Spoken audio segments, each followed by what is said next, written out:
Bienvenidos a Clave 45, donde las conspiraciones existen. En Estados Unidos hay un par de frases bastante claves, bastante cliché. Son unas frases bastante tópicas que se hacen para establecer pautas muy grandes. Por ejemplo, la gente ya de más edad se preguntan, a veces entre ellos, ¿no? ¿Dónde estabas tú cuando Elvis murió? Y sí, se refieren a Elvis Presley. Otros, los de aún más edad, van a figuras aún más atrás, como por ejemplo se preguntan ¿dónde estabas tú cuando Kennedy fue asesinado? Otros dicen ¿dónde estabas tú cuando Martin Luther King fue asesinado? En un tono un poco más reciente, a lo que algunas personas ya de más joven edad pueden sentirse afines, la pregunta más corriente es ¿dónde estabas tú cuando ocurrió lo de las Torres Gemelas? ¿O dónde estabas tú cuando ocurrió lo del 11M en Madrid? Yo a veces fantaseo, a veces me imagino que si la gente que era adulta en los años 40 y los años 50 alguna vez se preguntarían entre ellos ¿dónde estabas tú cuando falló aquel golpe de Estado en Estados Unidos en 1934? Buenos días, buenas tardes, buenas noches, buenas madrugadas, buenos amaneceres, buenos atardeceres, buenas noches sin final, buenos días sin descanso. Bienvenidos una vez más a Clave 45, donde tenemos como lema las conspiraciones existen. Y pocas veces va a quedar más patente ese lema que hoy, donde vamos a hablar de algo de lo que se habla muy poco. El fallido golpe de Estado que se intentó llevar a cabo en 1934 para imponer lo que se cree que era un sistema fascista, un sistema de gobierno neofascista. Bueno, teniendo en cuenta que en 1934 no se puede llamar neo. Pero como hacemos siempre, primero tenemos que sacar algunas cosas del medio, que es, por ejemplo, aclarar que Clave 45 es un podcast sin ánimo de monetización ni de lucro. También es un podcast tremendamente políticamente incorrecto, que existe para meterle el dedo en el ojo o en el ojete a aquellos que creen que lo saben todo o a aquellos que creen que la historia ya está escrita de una manera absoluta. También para aquellos que se sienten cómodos viviendo en un sistema injusto. Nosotros somos aquella manta que te sacan de debajo de los pies y te hacen trastabillar, quizás a veces caer, porque precisamente estabas expandiendo la injusticia. O al menos a eso aspiramos. Nuestras vías de contacto están ahí en el muro de iVoox, justamente debajo de la descripción del programa. Y para no hacerme muy repetitivo, se las diré, se las leeré, se las deletrearé al final de nuestro monográfico, cuando hagamos la despedida. Y yo soy el director, el presentador, el locutor, guionista, casi todo en este programa. Y mi nombre es Gerald Dean y les doy las bienvenidas y le agradezco muchísimo el tiempo que emplean pasándolo conmigo y escuchando este humilde podcast. Aquí a mi derecha tengo sentado a nuestro becario, que debido a todos los parabienes y felicitaciones que recibió en su programa anterior cuando hizo su debut, me vi obligado a ceder ante la presión de la opinión pública y dejar que continúe haciendo su sección de noticias. Eso sí, por ahora solamente le estoy pagando en cacahuetes. Y bien amigos, el programa de hoy tiene mucho que ver con eso, con la conspiración. Y seguramente va a ser denso, espeso y largo. No tan largo como el anterior probablemente. Pero vamos a tocar muchos temas como es la plutocracia, la corporatocracia, la corrupción de los mecanismos políticos y de gobierno por influencia de los capitanes de la industria. Y sobre todo también vamos a hablar de un particular héroe que la historia ha dejado oculto detrás de bambolinas, casi tanto como la conspiración de este golpe de Estado per se. Tanto el héroe que la impidió como el hecho mismo, pues ha sido muy poco divulgado. Bien, ¿están listos? Comenzamos pues. Y comenzamos con nuestro becario y su sección de noticias en clave.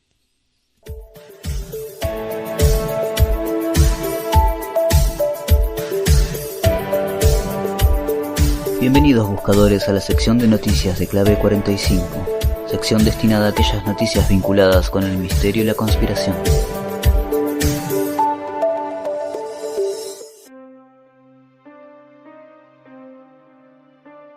Hoy hablaremos de la sequía en España. Las noticias de hoy en día nos hablan de los peores registros de los niveles hídricos de los últimos 22 años, siendo esto en relación con la sequía acaecida en los años 90. Pero utilizando el índice SPI, el índice estandarizado de precipitación, se puede saber que desde 1981 hubo 11 periodos de sequía, lo cual nos da casi 40 años de una problemática que muchos consideran fortuitas. El índice SPI es sencillo, le asigna un signo negativo a aquella zona que pierde más agua de la que gana. Así podemos apreciar el preocupante panorama, viendo solo un par de provincias por arriba del cero, y cuando me refiero a un par quiero decir exactamente 6 de las 50 provincias que componen España. El resto están entre dos variantes, seco a muy seco. En el diario online El Mundo puede verse un mapa contundente del proceso que sufre la península ibérica, comparando dos imágenes del satélite NOAA-19, una del año 2014 y la otra del actual 2017. Este satélite mide la densidad de vegetación con su cámara infrarroja, donde puede apreciarse cómo el color marrón fue desplazando al azul, que indicaría las mayores precipitaciones. Todo esto que ahora les cuento me remite al informe sobre sostenibilidad que elabora cada 2 años la Universidad de Yale en colaboración con el Foro Económico Mundial, poniendo a España en el ranking como el 6º país más verde del mundo. Pero bueno, quizás más verde no es necesariamente más húmedo. Muchos oyentes se estarán preguntando qué tiene que ver todo esto con la conspiración, y es entonces que debería disculparme con ustedes y hacer una fe de ratas corrigiendo el enunciado, y decir sequía en España y la geoingeniería. Mientras la ciencia atribuye tal acontecimiento al calentamiento global, del cual en lo personal discrepo, y el AEMET, la Agencia Estatal de Meteorología, dice que es debido a los continuos frentes anticiclón, quienes no tienen sus móviles enterrados en sus caras y miran los cielos aseguran que la manipulación climática es tan real como la corrupción del Partido Popular, PSOE y Ciudadanos juntos. El más calenturiento partidista vociferará que soy otro conspiranoico hablando de chemtrails. Pues no, señoras y señores. Hablemos con términos que todos entiendan para evitar confundir y dejar de alimentar la desinformación y la disonancia cognitiva de la sociedad. Las palabras claves de esta búsqueda son geoingeniería, ingeniería climática, manipulación del clima, dispersión estratosférica de aerosoles, gestión de la radiación solar y siembra de nubes. Estas prácticas a espaldas de la sociedad, que en un principio fueron por razones militares y hoy día por motivos corporativos, lleva ya 70 años de historia. Un ejemplo que pueden encontrar es la Operación Popeye, en el sudeste asiático, con el llamado Agente Naranja, entre finales de los 60 y principios de los 70, y que llevó a la creación de la Convención de Modificación Ambiental, en sus siglas ENMOD, donde se prohibía todo uso militar, pero que nada regulaba su uso civil. Es llamativo que por aquellos tiempos se empezara a hablar de algo llamado calentamiento global. Hoy, con la excusa de paliar la radiación solar, dispersan por los cielos ingentes cantidades de diferentes químicos para paliar los efectos de la radiación solar, químicos que van desde el sulfuro a óxidos de metales. Es por esta razón que pueden ver, si la irritación de sus ojos lo permite, cómo las intencionalmente mal llamadas estelas de condensación surcan los cielos en incontables cuadrículas, transformando el natural celeste en un manto lechoso que se extiende por kilómetros. Es este el motivo de la ausencia de lluvias, mis amigos. Pero debemos preguntarnos, luego de cualquier conclusión, ¿a quién beneficia? Sin duda alguna, quien controla el agua controla la economía. La industria alimenticia se vería relegada a un puñado de empresas con la capacidad de solventar infraestructuras de riego, mientras el agricultor promedio ve morir sus cultivos. Las empresas de semillas transgénicas resistentes a la sequía son otro de los beneficiarios, al igual que la mafia médico-farmacéutica. Como ven, podemos encontrar muchos buitres carroñeros sobrevolándonos. Pero no teman y no se preocupen tanto, que los 4 partidos políticos favoritos de la gente y ONGs ambientalistas tienen entre manos una propuesta de revisión de los costes del agua, y que la ministra de Agricultura y Pesca, Alimentación y Medio Ambiente, Isabel García Tejerina, aseguró el abastecimiento de agua hasta fin de año. Eso sí, hasta fin de año nada más. Aprovecho para recomendar el programa de Enigmas al Descubierto, donde Gerard García entrevista a Helios Cólera e Iván Torregrosa, 2 avesados conocedores de la manipulación climática. Es el programa número 4 de la segunda temporada, con el título Estelas de Condensación, por iVoox, claro. Y hablando de los monopolios alimenticios, pasamos al siguiente tema. 5 años más de veneno, del campo a tu boca. El 15 de diciembre de este 2017 iba a expirar la licencia del glifosato, el famoso veneno de Monsanto, en la Unión Europea. De los 28 Estados miembros votaron para favor 18 y en contra 9, y se abstuvieron 1. Creo que en Portugal comen sopa instantánea nada más. Nuestra querida Españistán estuvo a favor, tal y como lo hizo en las últimas 7 ocasiones anteriores. Y cómo no hacerlo, siendo sus campos los más cultivados de transgénicos de toda Europa. Estos estados que votaron a favor representan casi el 66% de toda la población europea. Y es aquí donde se enciende la alerta, porque tal representación se pasó a la resolución del Parlamento Europeo y más de 1 millón de firmas por el culo, sin considerar tampoco estudios científicos como los de 2015 de la Agencia Internacional para la Investigación del Cáncer, que calificó el glifosato como probable cancerígeno en humanos. Ni tampoco consideró los estudios realizados por Generation Futures, una organización francesa que realizó un estudio sobre la presencia del veneno en la orina de las personas, resultando que todas las personas analizadas portaban en su cuerpo el potencial cancerígeno. Para la primera quincena de noviembre pueden encontrarse artículos temerosos pro industria alertando del peligro de la caída de las exportaciones, vaticinando catástrofes económicas ante la posible prohibición. Todo iba a viento en popa para el movimiento We Move Europe, el proyecto que inició todo esto, juntando en tiempo récord las firmas. La iniciativa ciudadana europea se sentía confiada en que la voz del pueblo iba a ser escuchada por quienes velan por nuestros mejores intereses, obrando correctamente ante la menor duda de daño a nuestra salud e integridad. Pero como ven, esto no es así.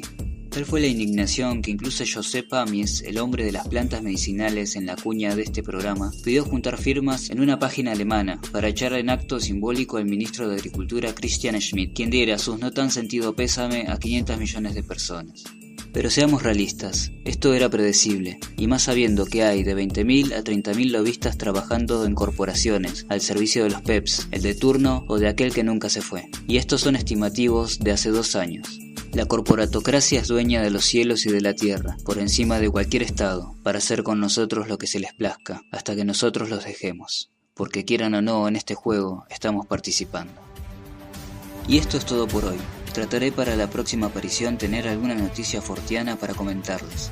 A decir verdad, cuando tomé este desafío, no creí que fuera tan difícil buscar de estas noticias sin caer en tonterías. Bueno, tampoco creí que me pagaran con cacahuates. Es un honor participar, participación que no solo será mía, se los aseguro. Les mando un fuerte abrazo y hasta la próxima.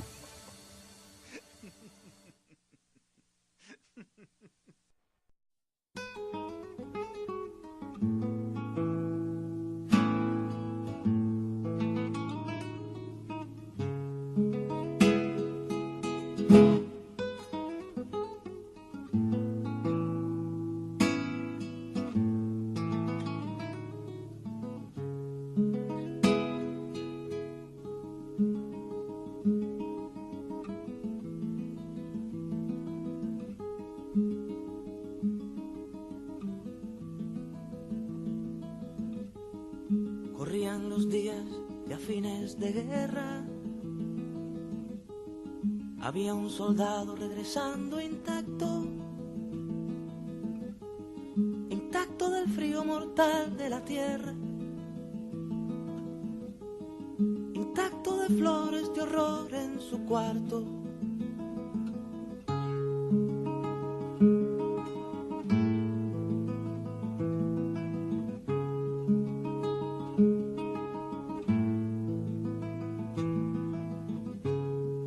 Elevó los ojos, respiró profundo.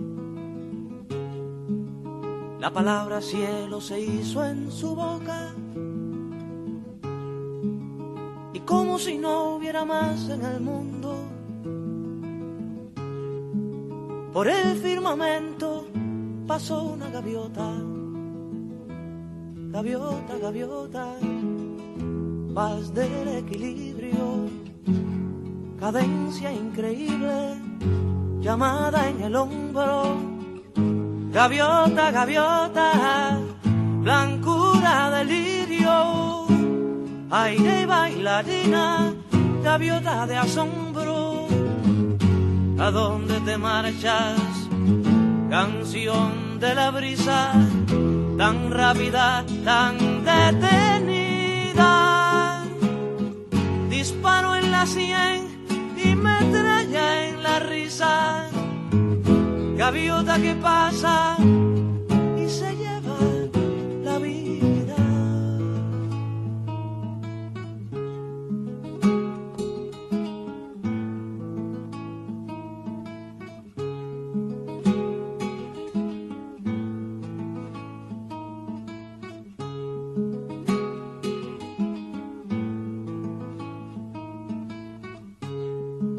Corrían los días ya fines de guerra, pasó una gaviota volando, volando, lento como un tiempo de amor que se cierra. Imperio de alas, de cielo y de cuando. Gaviota, gaviota, vas del equilibrio, cadencia increíble, llamada en el hombro. Gaviota, gaviota, blancura, delirio, aire y bailarina, gaviota de asombro. Corrían los días de a fines de guerra, pasó una gaviota volando, y el que anduvo intacto rodó por la tierra, huérfano, desnudo, herido, sangrando.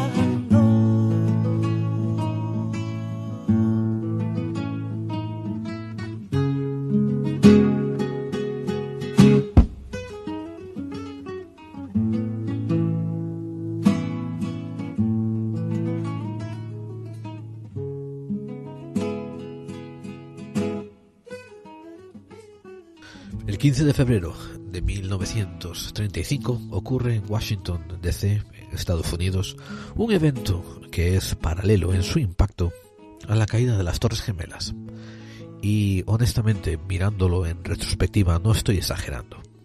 No tuvo el mismo impacto trágico, no tuvo el mismo impacto de shock, no tuvo ese impacto emotivo. Y desde luego, no tuvo las víctimas inmediatas que tuvo el ataque de las Torres Gemelas. Pero es difícil sopesar que a lo mejor las secuelas posteriores quizás fueron aún peores. ¿Qué ocurre ese 15 de febrero de 1975?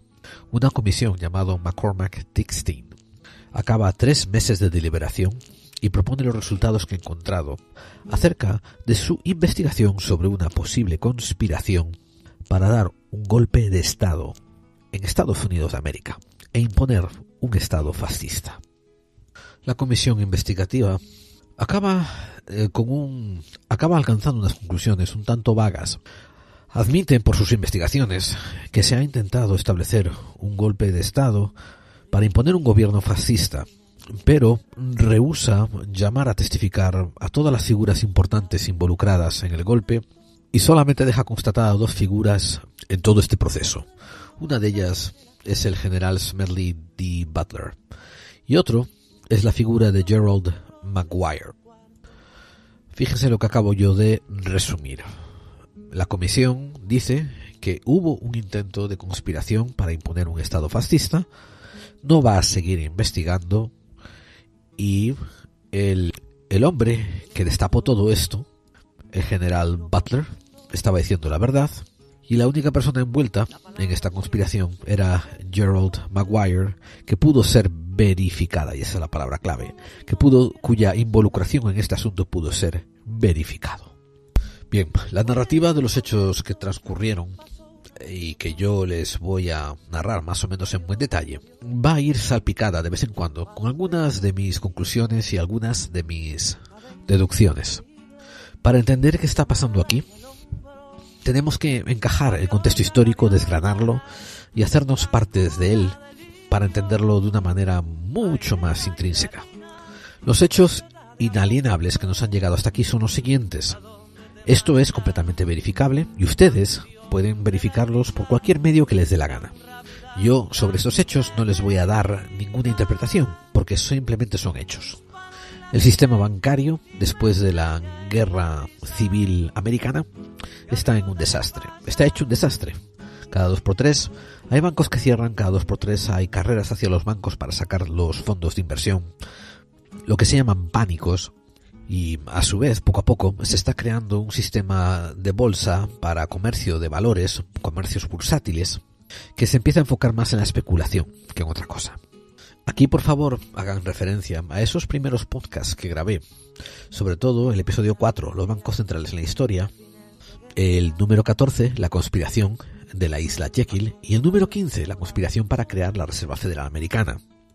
Todos estos podcasts que acabo de nombrar, el 4, el 14 y el 15, ya fueron creados en su momento para hacer un bucle y un círculo cerrándolos con este podcast que están escuchando ahora, el número 70. Como yo les narro en el episodio 14, en noviembre del 1910 se juntaron unos hombres de negocios en un ferrocarril de Nueva Jersey para ir a la isla Jekyll, donde en un secreto bastante abrumador, hicieron un programa, lo que algunos pueden denominar conspiración. Hicieron un programa para instaurar un banco central privado, lo que después pasó a ser una reserva federal. Recuerden lo que les conté en esos episodios 13 y 14. Se propuso el Plan Aldrich y después se puso una oposición controlada con el Plan Warburg. Todo el mundo se quejaba de que el Plan Aldrich era demasiado intrusivo, demasiado exagerado, demasiado omnipotente. ¿Y qué hacen? En vez de reformarlo completamente, se conforman con una versión más aguada, que era lo que proponía Warburg. La votación para la formación de la Reserva Federal no se anuncia hasta la noche del 23 de diciembre de 1913, cuando casi todos los votantes se habían ido a casa para empezar a celebrar la Navidad. Se amparan en un subterfugio asombroso, que es que tiene que haber un bedel del Congreso que anuncie que el Congreso se retira. El 23 de diciembre de 1913, amigos. No estamos hablando de que estos congresistas tenían yates y aviones privados para volver a su estado, a sus estados lejanos, en cuestión de unas horas, No. Les tocaba montarse en un tren, montarse en una diligencia y volver a sus estados correspondientes con su familia. Un viaje a lo mejor un día o 2 días. Y no iban a esperar a que el bedel dijera se cierra el Congreso. Se fueron. Y los que querían el voto esperaron pacientemente a que se fuesen la mayoría de los opositores y solamente quedaban 3 congresistas para votar. Entonces el voto pasa por 3 a ninguna objeción. Eso sí, los congresistas cuando volvieron empezaron a mostrar sus objeciones. Por ejemplo, Charles Lindbergh empezó a decir que acabamos de implementar una reserva federal que era privada y que ahora todo el deseo de crear monedas se haría solamente para enriquecer los bolsillos de algunos plutócratas. McFadden, en su momento, un republicano, se convirtió también en un muy vociferante opositor a la idea de la reserva federal, a pesar de que ya había pasado. Dentro de la constitución de la Reserva Federal estaba la armonización de la economía, estaba el asegurar la mayor parte de empleo posible y todos unas leyes muy buenas, unas ideas muy loables. Pero adivinen qué, solamente hubo que pasar 25 años para que apareciese la primera de las más grandes crisis que la historia americana, sin excusa de guerra interna ni conflicto interno, habría pasado jamás. Los Estados Unidos de América declaran bancarrota en 1938. Y no bancarrota moral, bancarrota económica. Y eso que tenían una reserva federal. Una de las grandes incongruencias de los sistemas políticos actuales que hemos heredado del siglo XX. ¿Por qué cuando nos es demostrado que algo no funciona, seguimos insistiendo en que siga operando hasta que funcione? Y además, por lo general, cuando nos encontramos con ese tipo de paradoja, es una paradoja que afecta por lo general a la ciudadanía. Pues en medio de esta crisis del 38 y en adelante es cuando llega a la presidencia Franklin Delano Roosevelt. Este presidente se encuentra la difícil tarea de renovar la economía, de mejorarla. Incluye el famoso New Deal, que era una serie de beneficios sociales sin parangón y sin precedente que hasta entonces no había sido visto en Estados Unidos. La famosa seguridad social o el retiro es cuando se implementa con este presidente. Se implementa también un sistema de desempleo, un seguro de desempleo. Se le dan más fuerzas a los sindicatos, lo que en Estados Unidos se llama las uniones. Se normaliza el horario de trabajo a unas 8 horas. Siempre hay excepciones a todo este tema, pero en fin, por fin pasa a ser algo prescrito por ley. Y a cuenta de estas crisis se hacen unas ganancias asombrosas sociales, y también hay que darle bastante mérito a este presidente por permitir que pasen. Es en los años 30 también en Europa, no en Estados Unidos, que se empieza a experimentar con diferentes modelos políticos. Las repúblicas se hacen más amigables a ojos vistas del pueblo. Otras facciones que antes no tenían cabida en el mundo empiezan a tener un poco de respaldo. Hablamos de comunismo, hablamos de anarquismo, hablamos socialismo y otras cosas del estilo. Ocurre aquí un conglomerado extraño de eventos mundiales, occidentales. Uno de ellos es que hay crisis económicas. Estas crisis económicas están provocadas por el deseo de ciertos plutócratas, de ciertos capitanes de industria, a sacar el máximo beneficio sin importarle a quién hacen daño y cómo hieren la economía.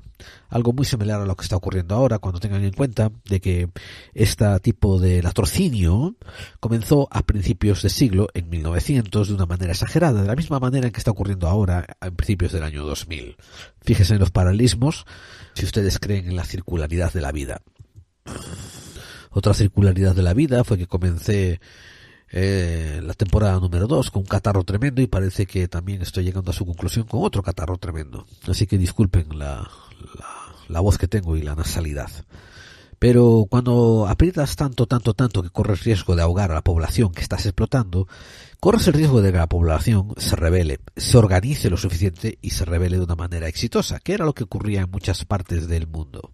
En España, como éramos ya desde aquella hasta el día de hoy un laboratorio social, se subvencionó a los golpistas fascistas del terrorista, entre comillas, porque vamos, hoy en día, bajo nuestra percepción, básicamente un golpista, ¿no? Francisco Franco, para que hiciese su sublevación. Pero todo el dinero, todo el armamento que había detrás, venía apoyado por parte de los estados fascistas que había en Europa, principalmente Alemania, pero también Italia.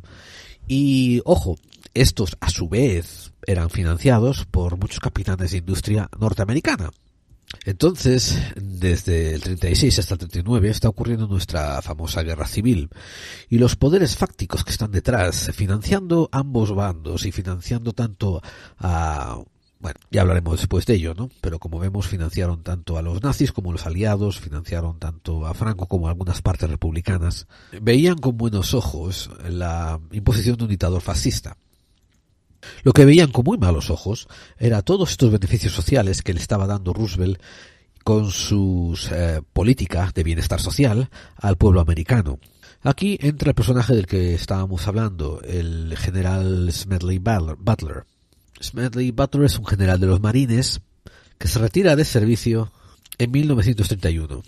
Él había participado en varias escenas bélicas y en la Primera Guerra Mundial, y él recordaba continuamente al Congreso americano que ellos estaban en deuda de pagar lo que habían prometido a los marines retirados, a los soldados en general. De aquella, los soldados regresaban de la guerra y se encontraban con la depresión. Y no la depresión solamente mental, estamos hablando de la famosa depresión, de la caída de la bolsa.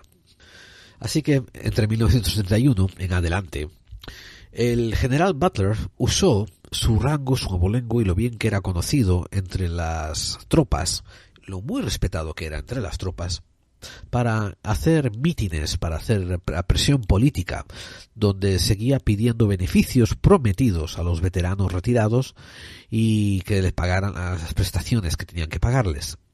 Un componente muy poderoso de la población de votantes era lo que se llamaba la Legión Americana, que pasaba a ser básicamente un grupo de veteranos retirados. Hablaremos en un podcast venidero sobre el estado perpetuo de guerra que tiene Estados Unidos desde su nacimiento en 1776 hasta el día de hoy. No hay año que pase en que no está metido en alguna guerra. Por tanto, tenía un amplio abanico de veteranos a los que soportar, a los que dar apoyo, y no lo estaba haciendo. Parcialmente porque no le interesaba, y también parcialmente con la excusa de la famosa recesión y depresión económica. Pero como un adalid de todos estos oprimidos, como un campeón de toda esta gente que estaba siendo olvidada, los veteranos, que ellos mismos habían usado y después habían ignorado, pues surge esta figura del general Smedley Butler. Y paulatinamente, a partir de 1931, el general se vuelve a hacer muy activo en los círculos políticos, dando conferencias, dando charlas, tanto en privado como en público, advocando y haciendo mucho hincapié en la necesidad de empezar a pagar a los veteranos lo que les será debido. Esto crea un movimiento de veteranos que lo apoyan casi incondicionalmente. Y los políticos de turno se están dando cuenta de que estos veteranos están formando una porción de los votantes muy extensiva y muy grande. En 1973 la fama de él era tal que se pasaba meses haciendo circuitos de conferencias, dando charlas en público, haciendo que el público en general se pusiese de parte de la Legión Americana, los veteranos. Y estaba él en mitad de una de estas charlas, en uno de estos recorridos de charlas, cuando fue visitado por dos personas. Una era Bill Doyle, comandante de la Legión Americana por el estado de Massachusetts. La otra se llamaba Gerald Maguire. Maguire había sido un veterano de la Primera Guerra Mundial y ahora estaba trabajando como agente de bolsa. En la primera entrevista que tuvieron fue en la casa de el general Butler y ambos visitantes estaban hablando así, yéndose por los cerros de Úbeda, hablando muy de puntillas sobre el tema de que los representantes de los veteranos estaban bastante descontentos con la dirección que estaba llevando la organización. Sentían que había lo equivalente a una realeza, a una casta que estaba dirigiendo la organización de los veteranos y que con la ayuda de Butler podía levantarle el ánimo a la plantilla de los veteranos para que echasen del poder a esta casta de dirigentes. Dentro de la organización de los veteranos estamos hablando. Algo que le pareció curioso era que rápidamente estos dos visitantes empezaban a hablar sobre mítines, sobre tours, sobre visitas que iba a hacer Butler hablando a favor de la agenda que ellos querían promover. En el testimonio que ofrece ante el Congreso, el general Butler aduce que no se negó a las propuestas que le hacían estos dos individuos porque quería sonsacarles quienes se encontraban detrás de la financiación de esta propuesta. El general Butler también testifica que se encontraba ya indignado desde el comienzo de estas proposiciones, pero que era capaz de tragarse su indignación para tirar más de la lengua. Mientras que Doyle se mostraba desde el principio bastante más pasivo con el general Smedley, Maguire se encontraba siempre en una posición bastante más empujante, bastante más agresiva. En sucesivas conversaciones, recuerden que el general Butler los conseguía convencer para que regresaran en diferentes días para continuar la conversación. Pues en días sucesivos, Maguire fue el que reveló que tenían una agenda oculta donde les interesaba proponer al gobierno que volviesen a un patrón económico del oro, donde la moneda estaba por fin respaldada por una garantía de oro. Esto en una economía como la de Roosevelt, donde tenía que hacer un montón de inversión social, pero basándose en deuda, no le convenía en absoluto. Ahora, yo argumentaré que ¿dónde estaban estas propuestas? Cuando habían sido los banqueros los que habían puesto al país en una deuda extrema durante los últimos 20 años. Ahí no se había hablado para nada de volver a un patrón de oro. Ahí todo había sido permitir que los banqueros traiesen con la suya con el dinero fiat, con el dinero basándose en creación de dinero, basándose en deuda. Ahora que había un presidente, Roosevelt, que estaba no solamente parándole los pies a la Reserva Federal, sino que además estaba invirtiendo muy fuertemente en auxilio social, ahora de repente querían girar la economía para así invertir la creación de dinero, revertirla a que se basase en la existencia de las reservas de oro. En una de las entrevistas que tuvo con Maguire en su casa, se dejó por fin intuir que parte de la empuja que había detrás, del apoyo, del soporte que había detrás de estas maquinaciones que proponía Maguire, eran gente que estaba advocando, que estaba proponiendo un Estado fascista. Permítame hacer un inciso aquí, y es necesario que lo entiendan. En el momento en que se está proponiendo esto, el fascismo era una opción política viable y en Europa se estaba llevando a cabo. Mussolini se acababa de imponer gracias al fascismo y Hitler estaba poco a poco también alcanzando dominancia. Dentro de Estados Unidos de América había muchos políticos que oficialmente se mostraban dándole apoyo al fascismo. Nosotros tenemos una visión del fascismo ahora con 80 años de posteridad, viendo los resultados de lo que hace, y también con una idea bastante confusa de lo que es fascismo. Por ejemplo, cuando hablamos de fascismo, le damos unas connotaciones de nazi. Y los nazis eran fascistas, es cierto, pero también lo eran los mussolinistas, como también lo eran los franquistas. Y sin embargo los nazis pertenecían a un partido político llamado nacionalsocialismo, que técnicamente eran socialistas. O sea, la idea es confusa. Y los que estudian las ciencias políticas suelen definir el fascismo, y en la definición que hoy en día se ponen de acuerdo, hoy en día, 80 años después de su creación, pues la definición que se ponen de acuerdo la mayor parte de los que le intentan definir es que el fascismo es un tipo de política autoritaria nacionalista, muchas veces de naturaleza radical, que promueve 3 puntos en particular. Uno, que es la concentración del poder sobre una figura dictatorial. Otra, que es la supresión de toda oposición. Y la tercera, y esta es muy importante, que es el control de la industria y del comercio. Y a veces la superimposición, el imponer el progreso de la industria y del comercio a las necesidades de los individuos que forman esa nación. Entonces, si tienen en cuenta esta definición actual y la intentan aplicar en 1934, 1930, cuando todavía no se conocían los errores y los horrores de lo que era la implementación del fascismo, pueden ver por qué a los capitanes de la industria de su momento, a los banqueros internacionales, les parecía tan interesante esta opción. Yo sé que muchos oyentes van a pensar que el nacimiento del fascismo tiene que ver con la Alemania nazi, y no es así. El nacimiento del fascismo en el siglo XX tiene que ver con la Italia de Benito Mussolini. Durante la Segunda Guerra Mundial, con mucha frecuencia se pinta a Benito Mussolini como un segundón de Hitler, cuando la realidad es que Benito Mussolini tenía ya muy consolidada la idea de cómo implementar el fascismo en Italia y lo había llevado a cabo. Y Hitler y toda su cuadrilla de nacionalsocialistas continuamente admiraban el modelo que Benito Mussolini estaba implementando en Italia y lo copian a su manera, lo adaptan a su manera para Alemania. O sea, cronológicamente hablando, en este caso, Benito Mussolini es el líder y después Hitler sigue el modelo y se hace más bien el segundón de Mussolini. Por eso les explico que es tan importante el contexto histórico para ver las cosas de otra manera. En Estados Unidos de América, mientras Mussolini estaba subiendo al poder y Hitler estaban subiendo también al poder, hay una inmensa cantidad de políticos que repito, admiran la manera de hacer las cosas que tienen y reciben contribuciones de muchísimos industrialistas y capitalistas para intentar implementar un sistema parecido en Estados Unidos. Y aquí esto es con lo que se encuentra el general Smedley Butler, en la figura del señor Maguire, que le está haciendo estas propuestas.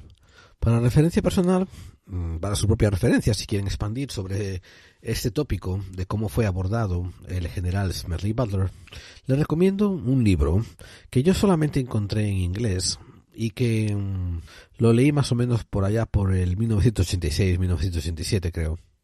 El autor es Jules Archer, Jules, y el apellido es Archer, como arquero en inglés. Y el título es The Plot to Seize the White House, la conjura para tomar el poder de la Casa Blanca. Fue escrito en 1973.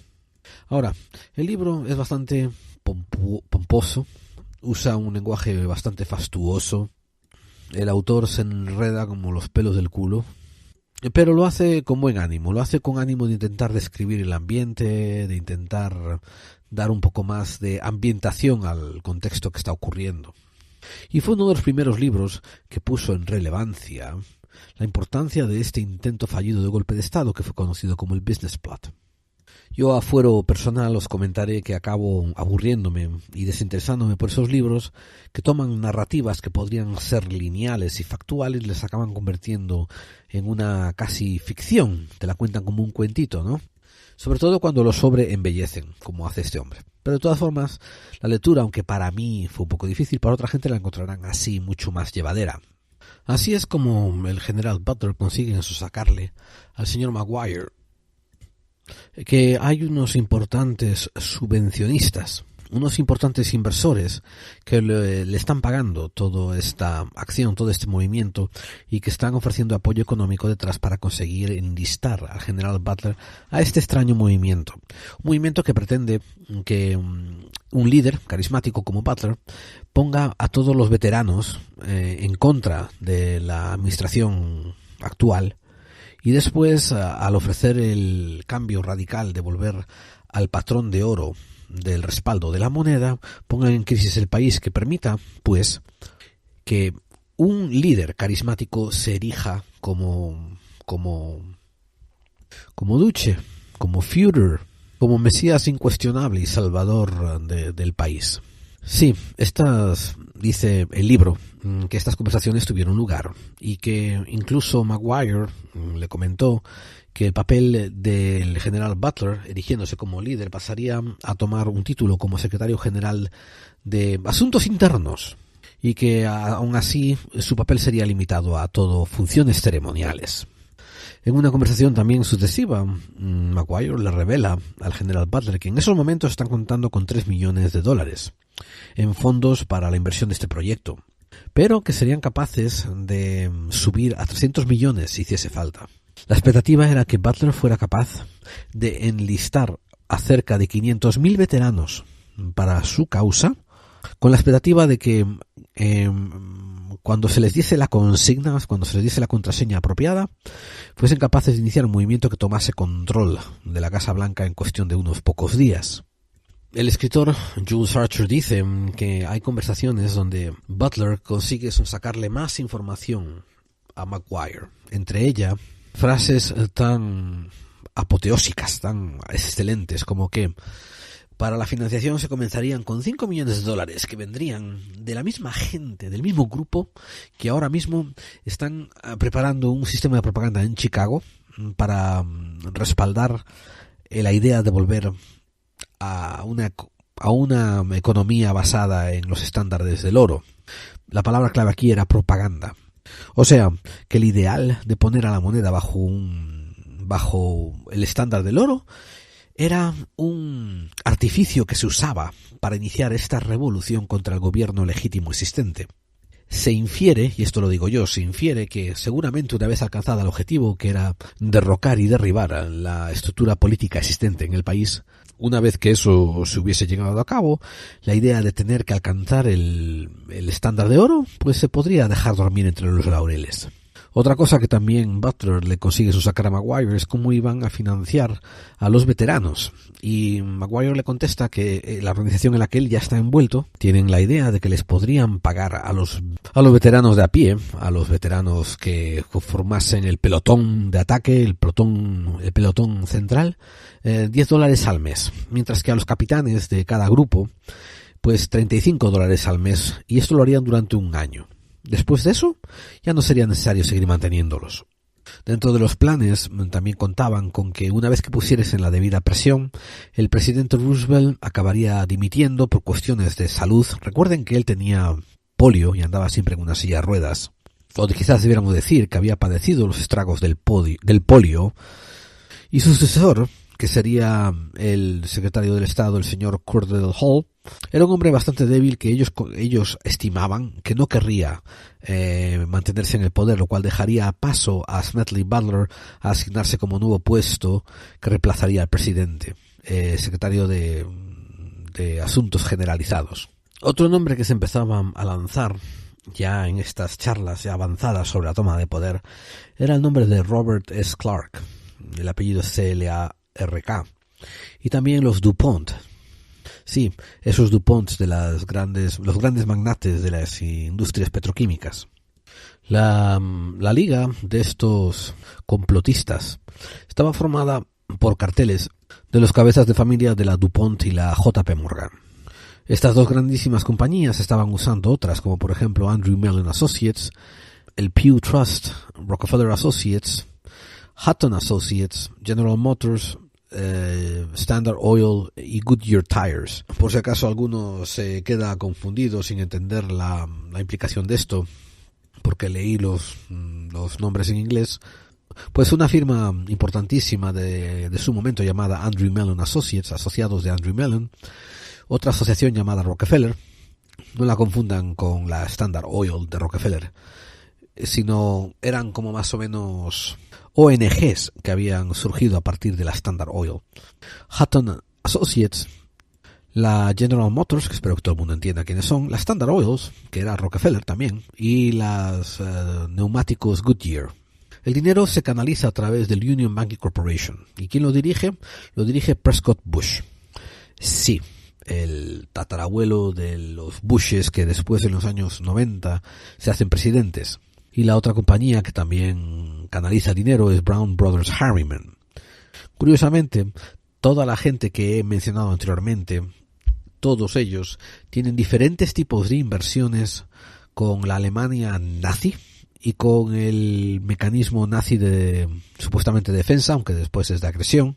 Como por ejemplo, vendiéndoos la fórmula para crear petróleo artificial, gasolina artificial, como hace la Standard Oil, Rockefeller con sus financiaciones debajo de la mesa, Hutton Associates lavándoles dinero, Goodyear Tires dándoles caucho a diferentes tipos de precio, US Steel vendiéndoles acero a los nazis, que después todo esto volvería a ser usado en contra de los americanos de una manera irónica. Irónica y no tan irónica, porque ahora viene un punto a recordar entre todo el mundo.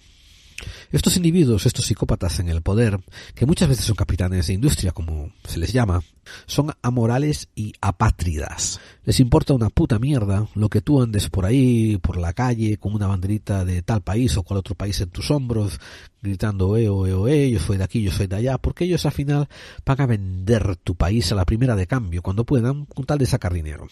Entonces ahora, de repente, en cuestión de una frase, he cambiado la cronología al año 2016-2017, hablando del país donde muchos de ustedes están escuchando este podcast. Esto ya ocurría así en los años 30 del siglo pasado. Las cosas no han cambiado los psicópatas en el poder y no han cambiado los borregos que se tragan la basura que les venden los psicópatas en el poder sobre nacionalismo y patria y nación y todo eso.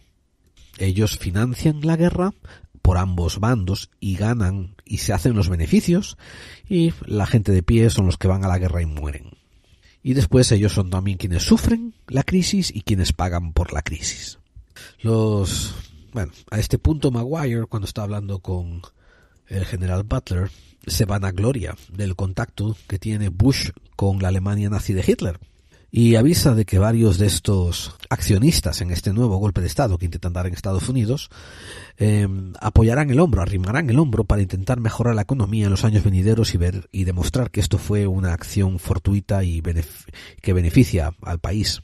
Tengan en cuenta que solamente un año antes el presidente de la Chevrolet, William Knudsen, Knudsen, había viajado a Alemania y se había reunido con dirigentes nazis, y a su vuelta declaró que la Alemania de Hitler era un milagro del siglo XX. También recuerden que la subsidiaria Adam Opal, que era una subsidiaria de la General Motors, ya de aquella había empezado a producir y vender y se había metido en negocios con los nazis para venderles motores para los tanques, camiones y bombarderos. A todos estos se le sumaron después Henry Ford, Tom Watson, de la Ford y de la IBM y otras muchas compañías que se hicieron filonazis, trabajaron para el nazismo. Y en eso les refiero a nuestro programa 45, que fue como se inició la segunda temporada, titulado ¿Qué hay detrás de las finanzas de la Segunda Guerra Mundial? Ya llegado a este punto de las conversaciones entre Maguire y Butler, El general Smedley Butler hace confidencia, narra todo lo que le ha estado ocurriendo a un amigo periodista de él llamado Paul French, Paulfrenc. Este periodista accede a una entrevista con Maguire, posándose como un amigo interesado de Smedley Butler, y él también confirma todo lo que después Smedley Butler va a testificar delante del Congreso de los Estados Unidos. Ahora, una cosa que quizás no he dejado claro es que el nombre de la organización a la que pertenecía Maguire se llama The American Liberty League, la Liga Norteamericana por la Libertad. Otra cosa muy común ya de los psicópatas en el poder en el siglo XX es comenzar a fundar partidos opositores para así tener disidencia controlada o tener puntos de infiltración por los que manipular el poder, como por ejemplo esto, y usando estos tipos de nombres. En España en particular viene a la memoria la infiltración del PSOE desde su subida al poder para llevar a cabo propósitos neoliberales. Así igual la Liga Norteamericana por la Libertad se trata en realidad de un frente fascista para obtener el control y el poder de una república. Llegado aquí, vamos a hacer un pequeño intermedio y vamos a poner un pelín de música.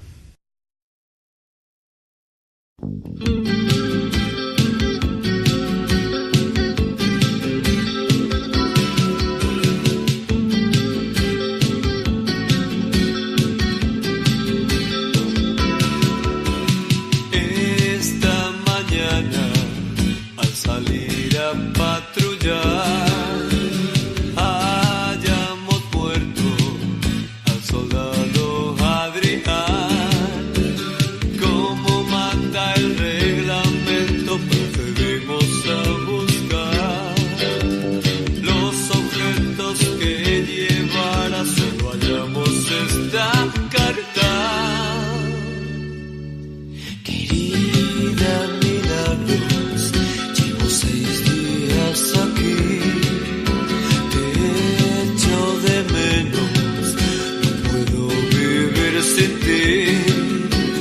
He visto las explosiones brillando a mi alrededor. Tengo miedo, no lo oculto, solo me queda tu amor. Por ahora la suerte me ha sonreído.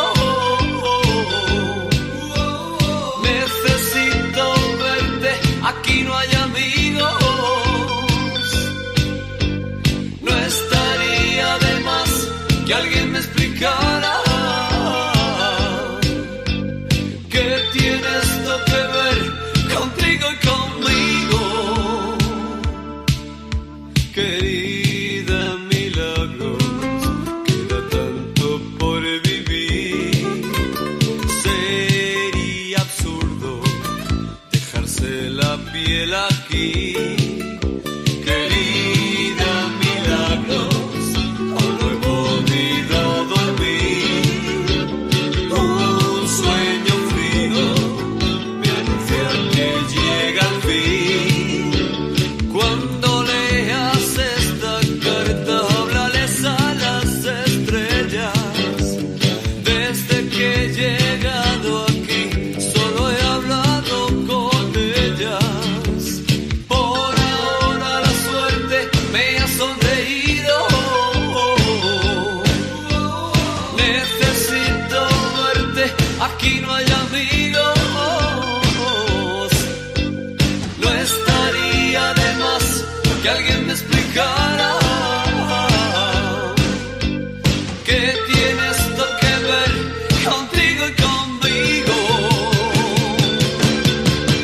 He visto a los hombres llorar como niños.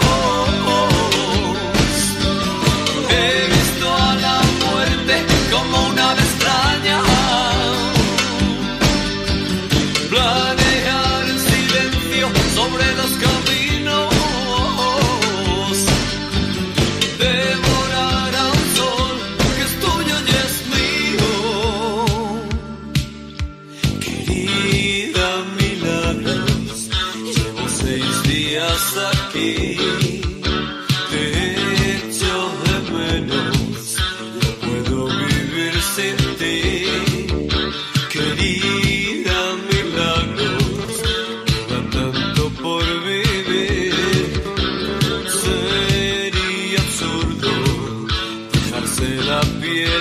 aquí. Querida Milagros, llevo 6 días aquí. Muchos han muerto, casi todos morirán. Querida Milagros, tengo que despedir. Siempre te quiere tu soldado Adrián.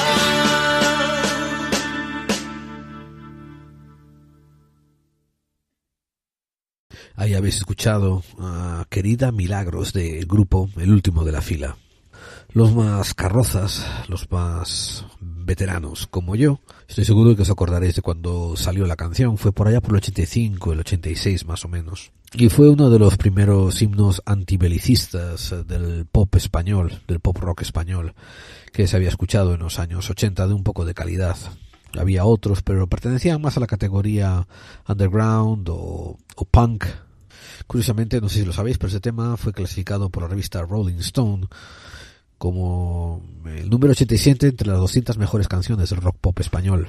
Continuando con la epopeya, con la odisea del general Smedley Butler, él reporta esta actividad, estos contactos, al comité que más tarde se encargaría de investigarlos. El comité, por si no se acuerdan, se llamaba McCormack-Dickstein y era el precursor del comité de actividades antiamericanas que después lideraría el famosísimo general MacArthur.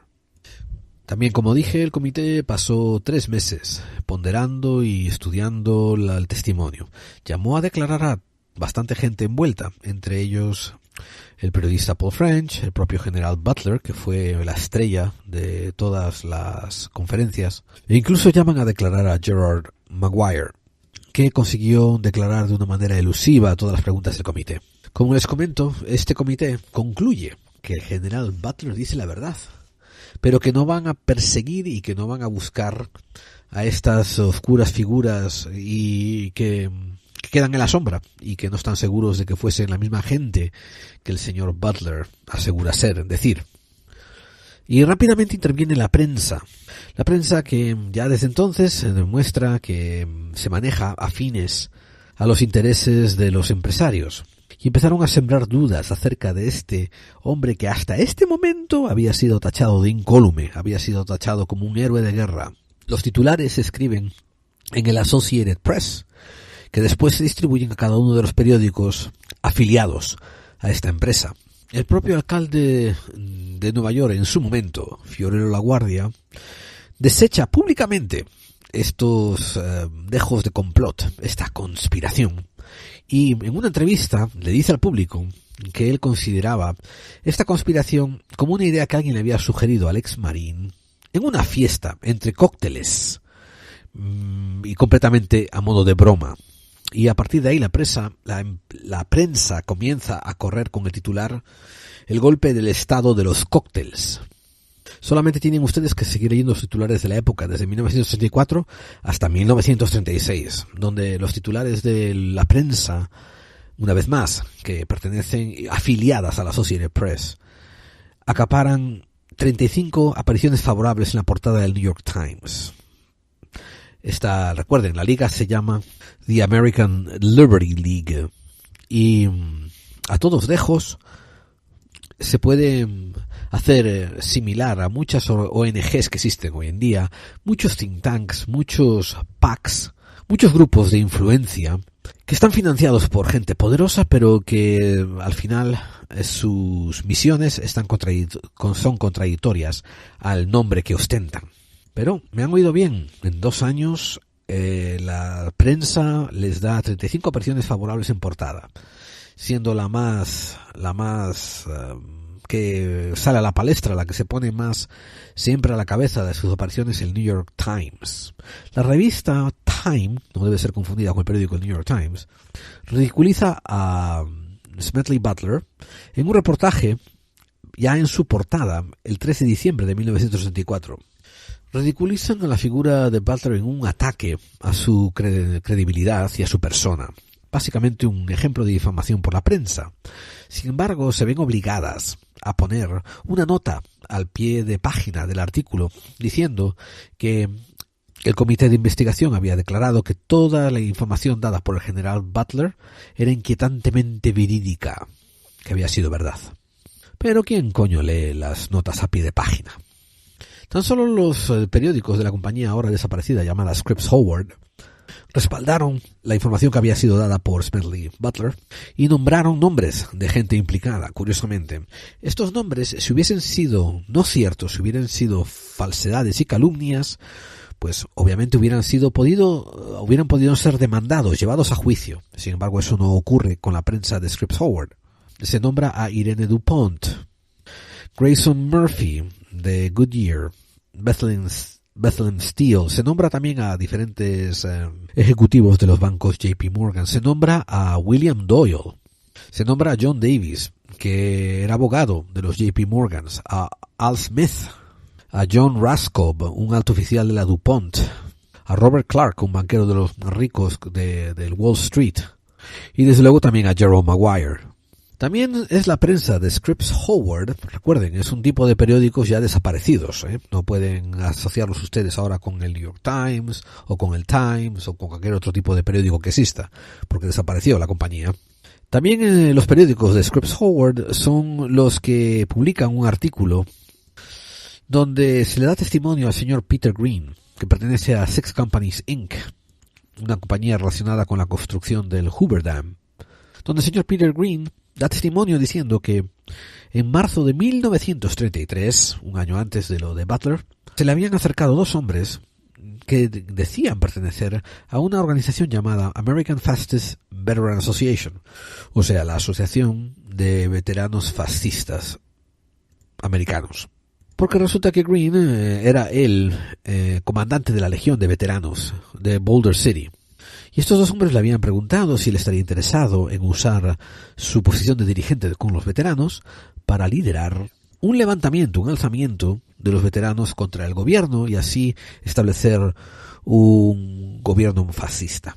Él dice que conservaba una carta donde se decía, en 1933, por estos hombres que lo intentaban embarcar a la causa del fascismo, decían que le escribieron una carta diciendo que ya de aquella el general Smedley Butler había sido enlistado en este complot. Para finalizar la historia, tienen que darse cuenta de que no hubo represalias. Los malos no acabaron en la cárcel, no acabaron siendo ni reprimendados, ni siendo obligados a tomar ninguna acción por sus propios actos. El periódico que representaba a los buenos, el periódico de Scripps Howard, desaparece. Los periódicos de Associated Press, que representan a los malos, continúan. Y ahora nos vamos a meter en una parte interesante de toda esta narrativa, aún más interesante. Y es que una de las pocas cosas que no se reporta acerca de General Smedley Butler es que era uno de los pocos guerreros inteligentes, hombres de principios que todavía quedaban. Nos parece que hoy en día más y más personas tales como estas están siendo suplantadas por pragmatistas o por perros que se venden al mejor postor, tanto en política como en estamentos de defensa como en estamentos de seguridad nacional. Butler tenía 30 años de carrera como un militar profesional. Era el único soldado que tenía 2 medallas de Congreso. En 1961, un montón de años antes de que esto ocurriese y antes de que se retirara, fue invitado a dar una conferencia acerca de si ponerse a favor del fascismo y de Mussolini o no. Y en la conferencia dijo que tenía un conocido que había tomado un viaje a Italia y había estado con el dictador, con Mussolini.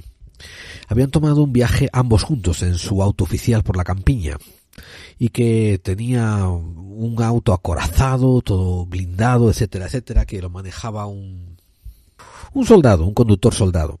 Iban a cerca de 60 kilómetros por hora por la campiña cuando había un niño de un hijo de unos labriegos por allí que no se apartó a tiempo y fue pisado por el coche. Y el conductor tampoco se detuvo y Mussolini no dijo nada. El americano que venía, el amigo de Butler que venía a hacer las conversaciones con Mussolini, el intercambio, expresó su horror y dijo que por qué no paraban y miraban. A lo que Mussolini contesta diciendo que los asuntos de Estado no debieran de ser detenidos por la vida de un solo hombre. Y dado que la charla que estaba dando Smedley Butler tenía que ver con la desmilitarización, con el desarmamento, él pregunta a todos los contertulios: ¿cómo puedes ponerte a hablar de desarmamento o de alto el fuego con gente como esa? Y es que cuando ocurre esto, Butler ya se encontraba cerca del retiro. Llevaba varios años haciendo conversaciones, haciendo charlas, haciendo exposiciones, donde se empezaba a mostrar altamente antibelicista y antipropagación armamentística.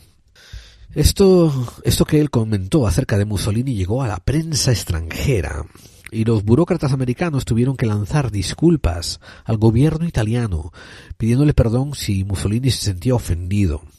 Aquí no acabó todo. El Departamento de Defensa lo intentan llevar a tribunales, a corte marcial. Y esto desencadena una gran polémica en los periódicos del momento. La temática acaba con que el gobierno de Mussolini acaba pidiendo que no se lleve a cabo, que este hombre es un gran héroe de guerra y que todo fue un malentendido. Pero así de cerca estuvo el general Butler por recibir represalias por su propio país por ofender a un dignatario extranjero. Quizás ha sido estas conversaciones que ha tenido con Maguire acerca del American Legion, que están intentando darle golpe de estado a este famoso fascista, cuando se le abren los ojos a la conexión que hay entre dinero y guerra. Y ya en diciembre de 1934, el general Smedley Butler empieza a dar unos discursos que ya son altamente antibelicistas y que está exponiendo el deseo de hacer ganancias monetarias de un montón de industrias que supuestamente son patriotas americanas. En los días venideros dará un discurso en Atlanta que aparece en todos los periódicos locales, pero también es levantado por el New York Times y le dan el titular llamado "El general Butler le establece la guerra con los banqueros". Y el New York Times escribe diciendo que el general Butler estaba en mitad de su discurso diciendo: la guerra es un asunto básicamente de dinero. Los banqueros le prestan dinero a potencias extranjeras y cuando estas potencias extranjeras no pueden pagar, el presidente va y manda a los marines a obtenerlo de vuelta. Y yo lo sé, porque he ido en 11 de estas expediciones a terreno extranjero a recuperar el dinero prestado por los banqueros.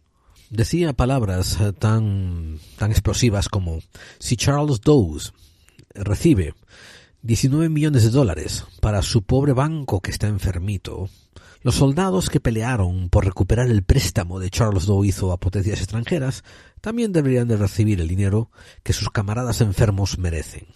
Y ojo, ya no se mostraba muy partidista. En estos discursos decía cosas como: si los demócratas se encargan de ti, manténlos en el poder. Si no se encargan de ti, echadlos del poder. Fue en parte gracias a su retórica, a cómo él era capaz de movilizar la masa de los veteranos, que en 1934 el Senado votó abrir una investigación acerca del tráfico de armas y se produjo un reporte llamado The Nye Committee Report, y se escribe NYI, donde se expuso que un montón de municiones y de armamento que se vendió durante la Primera Guerra Mundial por empresas americanas pasaron a el lado de los enemigos, a ser vendidos a los enemigos. Cuando el Nye Committee publicó sus reportes, esto confirmó a Butler lo que ya llevaba tiempo sospechando: Standard Oil de los Rockefeller, United Fruit de los Bush, los carteles del azúcar y los grandes bancos estaban detrás de la mayor parte de las intervenciones militares que los Estados Unidos de América había llevado a cabo en los últimos años y que él había estado envuelto en ellas. En uno de sus discursos de 1934, cuando habló de este tema, lo caracteriza diciendo: la salvaje violación de pequeñas naciones es llevada a cabo para colectar el dinero que se les debe a las grandes industrias, y los matones encargados de colectar ese dinero somos nosotros, los soldados. Después el general Butler da dos discursos más, donde comienza a hablar de detener la estafa de la guerra. Algunos ya saben a lo que me refiero con esa inferencia en mi voz. También admitió delante del público y delante de miles de oyentes de que nunca más osaría llevar un rifle en nombre de los Estados Unidos para atacar suelo extranjero. Propuso dos enmiendas inconstitucionales, las cuales no se llevaron a cabo, pero fueron propuestas. La primera era que guerra debiera de ser imposible de ser declarada, a no ser que fuese por un voto exclusivo por aquellos que iban a ir a pelear en esa guerra. Y la segunda era que se iba a prohibir a los barcos y los aviones de los Estados Unidos de América de salir más allá de un límite de 200 millas jurisdiccionales. Y después por fin nos encontramos con el famosísimo libro que el general Butler escribe, titulado La guerra es una estafa, War is a Racket. El libro tiene apenas 50 páginas y está compuesto de otros discursos que el general Butler hizo en diferentes ocasiones. En este caso los puso todos juntos. Es un manifiesto antibelicista, muy bueno, porque no se opone a tener que optar por la guerra en caso de defensa. Se opone a la guerra como un instrumento para la fiscalización y la monetización. La mayor parte de los ejemplos que se citan en el libro War is a Racket hablan de las experiencias del general Butler durante la Primera Guerra Mundial y las intervenciones que tiene Estados Unidos en diferentes frentes internacionales. Pero al final las conclusiones son las mismas. Hay una gente que no lucha, que financian ambos bandos y que se llevan todo el dinero, y hay unos pobres desgraciados que van al frente a luchar y que acaban padeciendo todas las consecuencias y que por desgracia, por fortuna o como es predecible, acaban siendo olvidados por sus gobiernos. ¿Por qué es tremendamente relevante? Bien, en el caso de España, hoy en día, tenemos una monarquía que nos fue impuesta bajo sucesión después de un franquismo, que también fue impuesto una vez que dio un golpe de Estado y tomó el gobierno al asalto. Desaparecen los generales que estaban durante ese asalto y nos queda de herencia esa monarquía, que irónicamente a su vez también es hereditaria. La monarquía esta lleva en 1975 a España sin dos monedas que rascar una contra la otra. Si no recuerdo mal, al rey Felipe IV de España en el julio de 2017 se le hizo una estimación de que su valor era de 15 millones de libras, pero no se menciona mucho lo envuelto que es el antiguo rey, el Juan Carlos, en las tramas de ventas de armas, cuando sabemos que en los últimos 10 años España se convirtió en uno de los mayores exportadores de armas del mundo. Una vez más, la guerra, una estafa. Se nos fue comunicado de una manera abierta, de una manera sin malentendidos, ya hace 100 años. No lo hemos escuchado, no le hemos atendido, no lo hemos oído. La gente que financió este intento de golpe de Estado en Estados Unidos al final salió completamente indemne y no tuvo ninguna repercusión social. De hecho, se consolidaron aún más y la guerra actuó como un catalizador de ganancias. Cualquier dejo que tenían de que les fueran mal las cosas, al contrario, se les fue excelente. Se les fue excelente durante la guerra, donde financiaron a ambos lados, y después, al acabar la guerra, durante la reconstrucción, donde sus compañías fueron las encargadas de recibir los contratos para reconstruir la mayor parte de Europa. Y el general Butler, a la larga, acabó siendo un personaje bastante olvidado.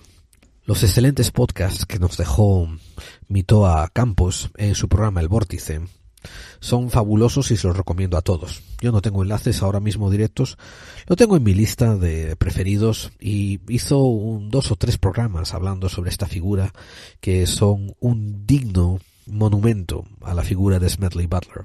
Hace bien poco, uno de mis más admirados podcasts de la actualidad, Doble Cara, Antonio Mayor hizo también otro pequeño homenaje en uno de sus últimos podcasts, titulado Historia del reclutamiento militar obligatorio en España, y hacia el final, además de tener muchísima información buenísima, hacia el final tiene un comentario acerca de Smedley Butler y la estafa de la guerra, su buenísimo libro.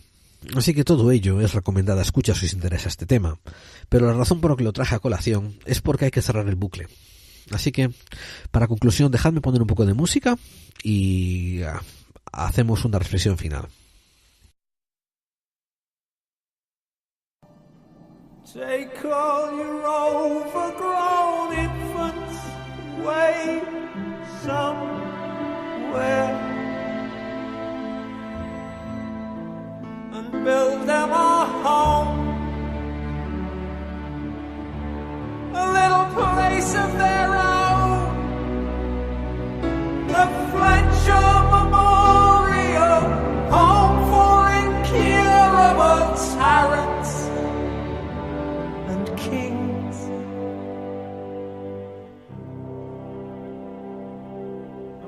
can appear to themselves every day.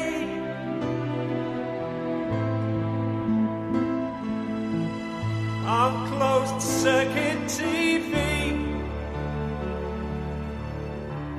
to make sure they're still real.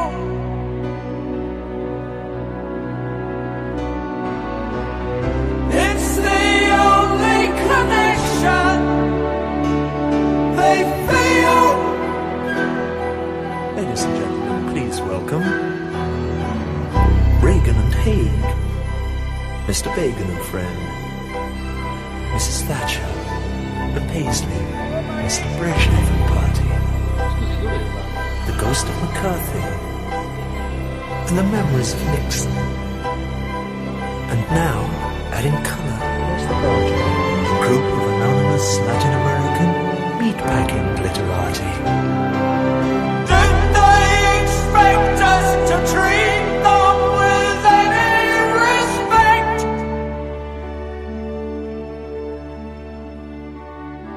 They can polish their medals and sharpen their smiles and abuse themselves playing games for a while. Boom, boom, bang, bang, lie down, you're dead.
Clave 45, donde las conspiraciones existen.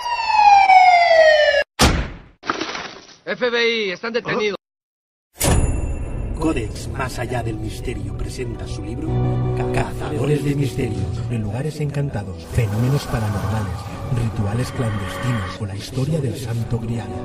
Una obra de Editorial Cidonia y prólogo de Lorenzo Fernández Bueno. Cazadores del Misterio. Una parte del precio de la obra será destinado a proyectos solidarios.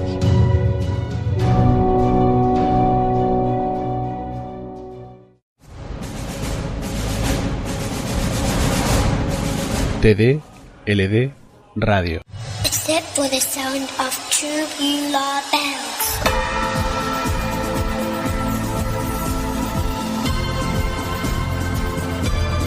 TD-LD Radio.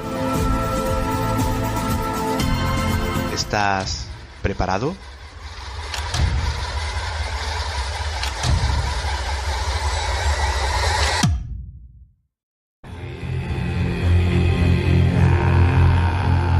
¿Te gusta el misterio? ¿La ciencia? ¿La vida extraterrestre y las conspiraciones, pero de una manera objetiva y bien documentada? Pues no te pierdas Enigmas al Descubierto, un programa interactivo donde podrás ver todo eso que estamos comentando a la vez que escuchas. Enigmas al Descubierto, un viaje a las profundidades del misterio.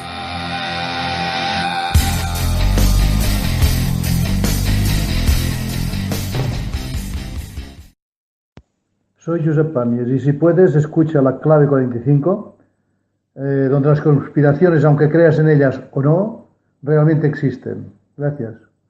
Habéis oído a Roger Waters de uno de los últimos álbumes que puso Pink Floyd antes de separarse, llamado The Final Cut, y este es el corte llamado The Fletcher Memorial Home, una canción altamente antibelicista. El vídeo también es digno de ser visto, que básicamente dice: toma todas estas cabezas de estado y mételas en un asilo de locos para que salgan en la televisión uno para el otro y que se cuenten las historias entre ellos mismos para que nos dejen vivir en paz a los demás. Curiosamente, el Fletcher Memorial Home es dedicada al apellido de su padre, que murió en la Segunda Guerra Mundial cuando él tenía apenas 5 meses. La historia de Smedley Butler que les acabo de contar, como digo, tiene reverberaciones, tiene repercusiones hasta el día de hoy. Nos hace entender la circularidad de la historia, por eso es tan importante comprenderla con todos sus matices, entenderla con todas sus vertientes. Uno de los investigadores, llamado McCormack, de la comisión que estaba supuesta a descubrir el plot de los fascistas, escribe al director del FBI, a J. Edgar Hoover, en su momento, y le pregunta si Edgar Hoover quiere investigar el tema y intentar hacer algunos arrestos y llevar más allá esta investigación.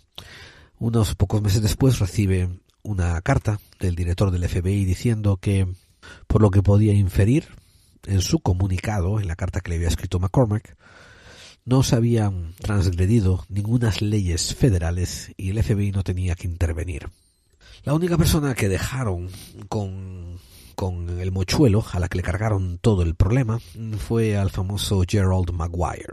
Gerald Maguire, que se escribe Macguirr, tiene un nombre curiosamente parecido con el personaje de una película pop recientemente llamada Jerry Maguire, porque Gerald al final se contrae, se hace un diminutivo de Jerry. Y aunque los apellidos se escriben de manera distinta, se pronuncian de manera exactamente casi igual. Y la ansia de poder, el egocentrismo, el hambre por dinero es representada en ambos personajes bastante bien, tanto en la película como en la realidad de este otro individuo. Un paralelismo que no se me escapó. Bien, el verdadero Gerald Maguire testifica de una manera en que no compromete ni a él ni a nadie durante los actos judiciales que hay con el comité McCormack-Dickstein.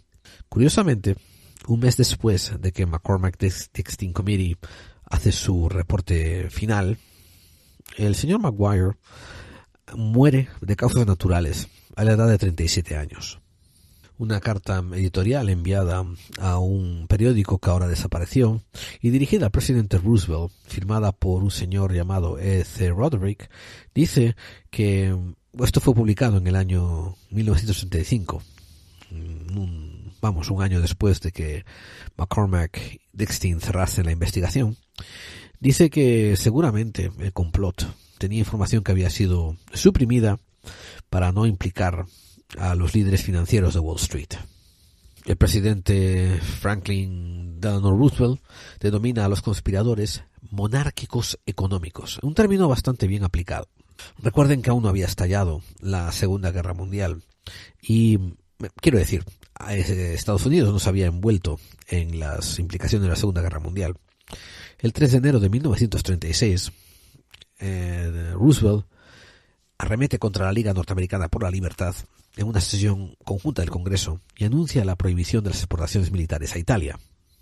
El presidente nunca pudo llevar a ninguno de estos conspiradores frente a la justicia ni conseguir ningún veredicto contrario contra ellos. De hecho, Prescott Bush, el abuelo del clan Bush, pues anduvo de rositas hasta 1942, cuando el gobierno intervino los activos de sus empresas porque habían sido demostradas que tenían afiliaciones pro-nazis. Curiosamente, amigos, 9 años después, en 1951, el gobierno le devuelve todos los activos a Bush. Tanto JP Morgan como la fortuna de los Chase hoy en día se han fusionado en una sola. Los Mellon, los Rockefeller, los DuPont, los Pitt Cartier, los Pew, todos estos continuaron creciendo sin ninguna repercusión económica sobre sus finanzas.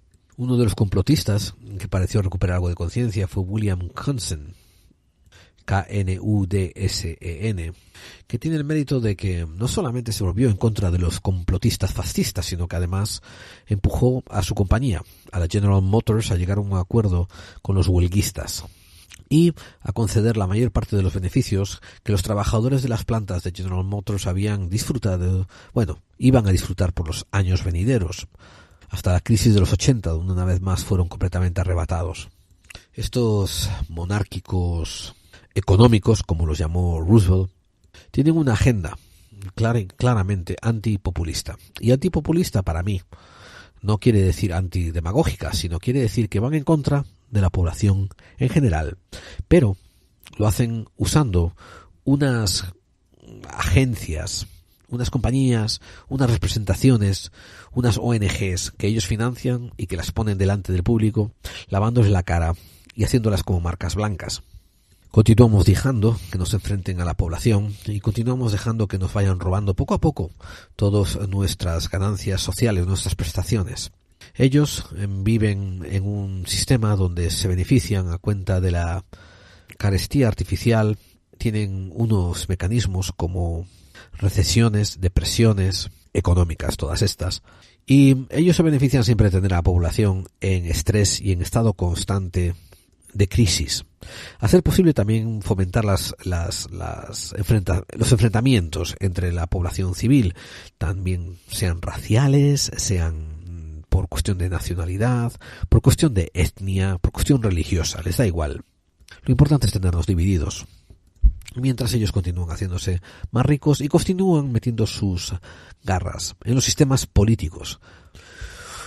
Os diré las conclusiones a las que llego yo. El pueblo tiene que tener una intervención directa y aceptar la responsabilidad de una intervención directa dentro de su política. Estamos llegando a un punto donde la globalización, la intercomunicación, la existencia de redes sociales y Internet nos sirve como una herramienta para nosotros afianzarnos dentro del poder y ser nosotros los que dirigimos nuestro propio destino.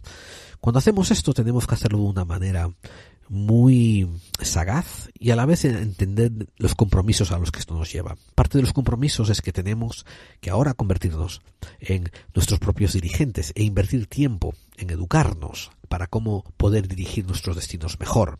No podemos ser trabajadores salariados de 8 horas al día, 9 horas al día o lo que sea y decir, ahí me van a dar el salario y yo después me ocupo de mis cosas. No, tienes que tener tu trabajo.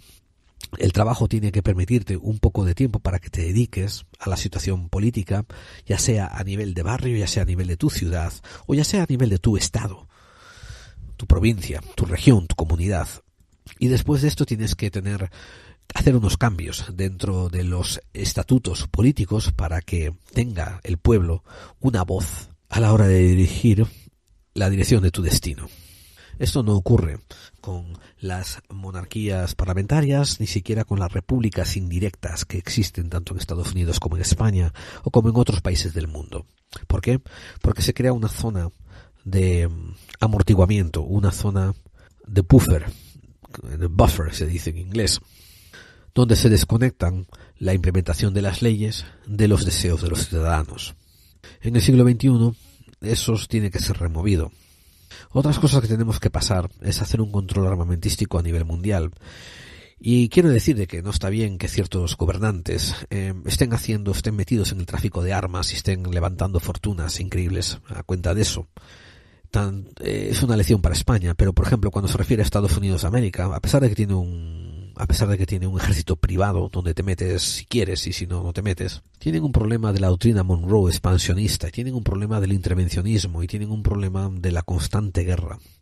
La hidra armamentística, la bestia de 1000 cabezas armamentística, está detrás de un motor de economía tremendo, resurgente, fuertísimo.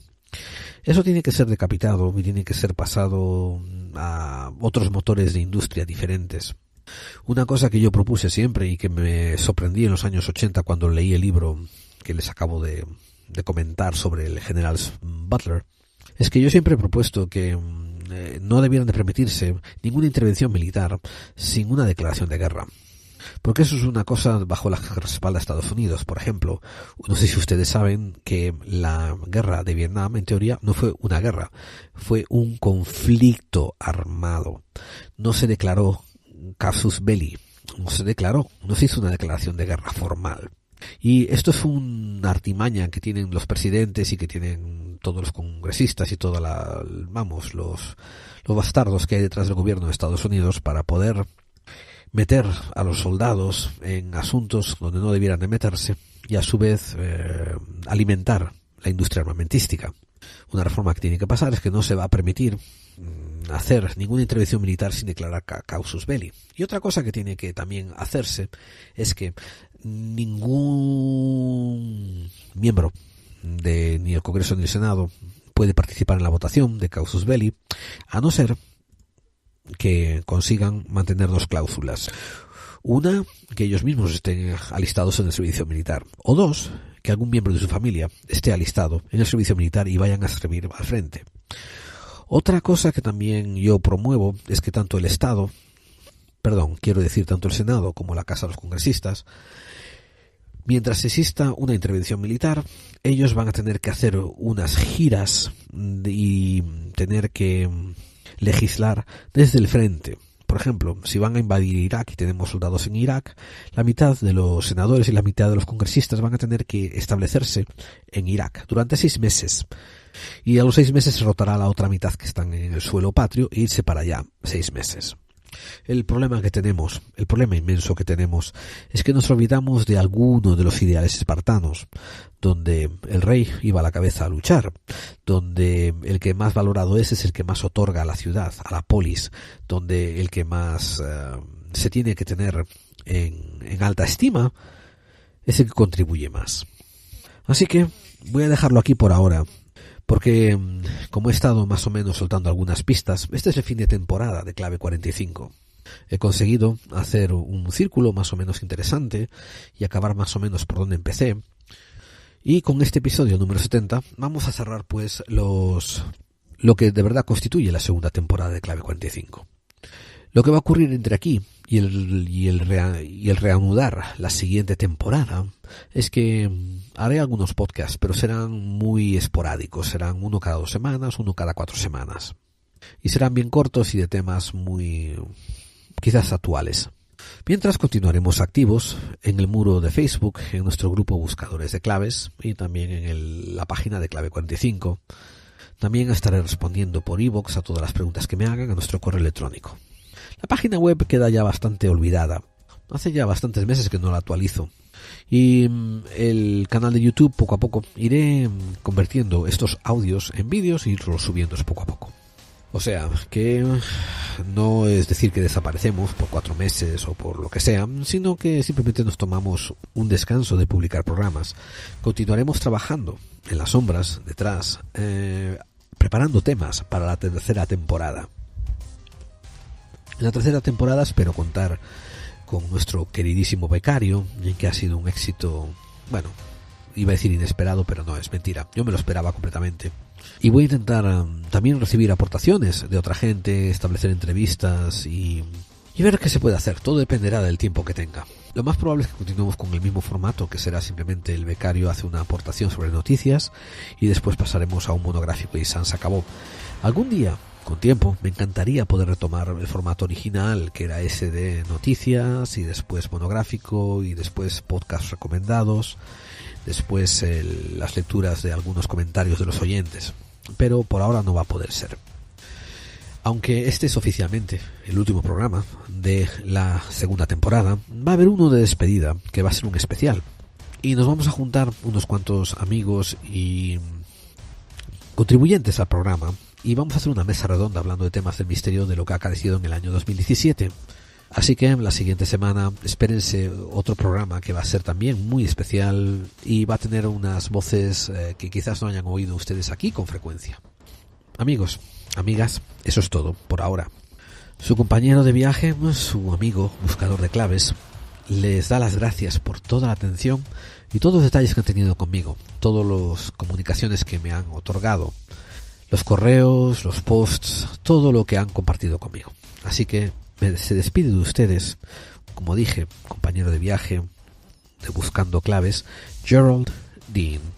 Y recuerden, cuando los micrófonos se cierran, el programa lo continúan ustedes, tanto en los muros de iVoox como en la página de Facebook y en las otras redes sociales. Tomen esto solamente como una interrupción larga mientras preparamos nuevos materiales para proponer, y creo que más o menos por abril volveremos otra vez con la tercera temporada.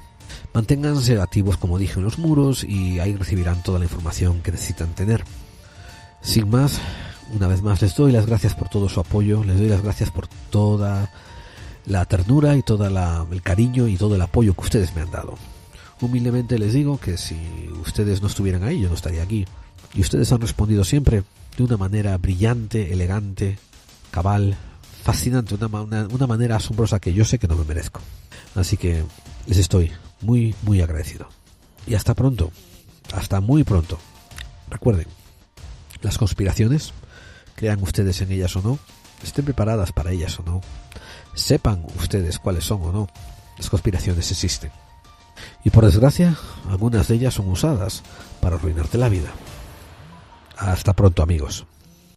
And I've seen the promised land. I may not get there with you, but I want you to know tonight that we as a people will get to the promised land.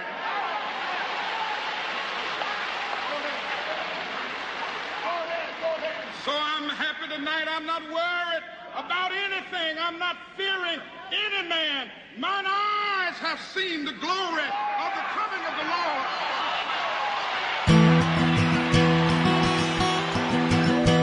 Come, you masters of war. You build the big guns. You build a dead plane. You build a dead plane. Build the bombs. You hide behind walls. You hide behind desks. I just want you to know I can see through your mask. You'd have never done nothing but build to destroy. You play with my world like it's your little toy. You put a gun in my hand. You hide from my eyes. And you turn and run farther when the fast bullets fly.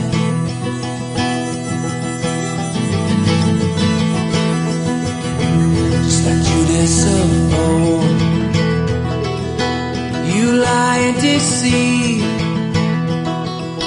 When a war can be won, you want me to believe, but I see through your eyes, and I see through your brain. I see through the water that runs down my drain. You fasten all the triggers for the others to fire. You sit back and watch while the death count gets higher. You hide in your mansion while the young people's blood flows out of their bodies and is buried in the mud. You've known the worst fear can never be hurled. Fear to bring children into the world, for threatening my baby, unborn and unnamed. You ain't worth the blood that runs through your veins.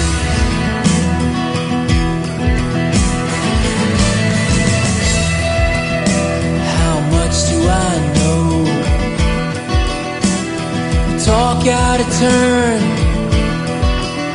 You might say that I'm young, you might say I'm unlearned, but there's one thing I know, though I'm younger than you, even Jesus would never forgive what you do. Let me ask you one question. Is your money that good? Will it buy you forgiveness? Do you think that it could? I think you will find when your debt takes its toll, all the money you made will never buy back your soul. And I hope that you die, your death will come soon. I'll follow your casket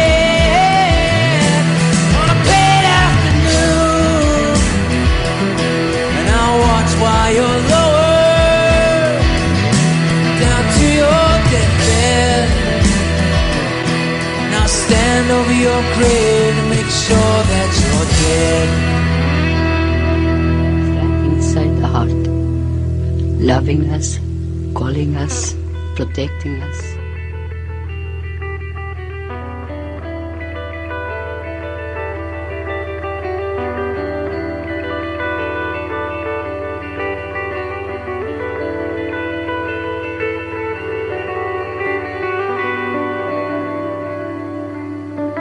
Don't give up now.